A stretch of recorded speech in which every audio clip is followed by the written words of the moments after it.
Deputy inspector general national highways and motorways police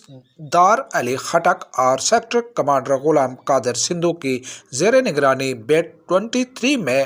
موک exercise کی گئی، جس میں سیکٹر آفس اور بیٹ 23 کے ڈی ایس پی مسرور علی سمیت تمام افسران نے شرکت کی۔ موک ایکسرسائز میں ایکسیڈنٹ ہینڈلنگ، جائے حادثہ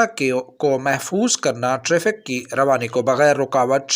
یقینی بنانا، الائڈ اور ریکوری سروس کا استعمال، زخمیوں کو فرسٹ ایڈ دینا اور بحفاظت ہسپتال منتقل کرنا شامل تھے۔ سیکٹر کمانڈر غلام قادر سندھو نے بتایا کہ موک ایکسرسائز کا مقصد افسران کی پیشہ ورانہ صلاحیتوں کو مزید اجاگر کرنا ہے تاکہ افسران نہ صرف اپنے فرائض منصبی احسن طریقے سے سر انجام دیں بلکہ خدا نخواستہ کسی ناخوشگوار واقعہ رونما ہونے کی صورت میں ہر قسم کی صورتحال پر بآسانی قابو پا سکیں۔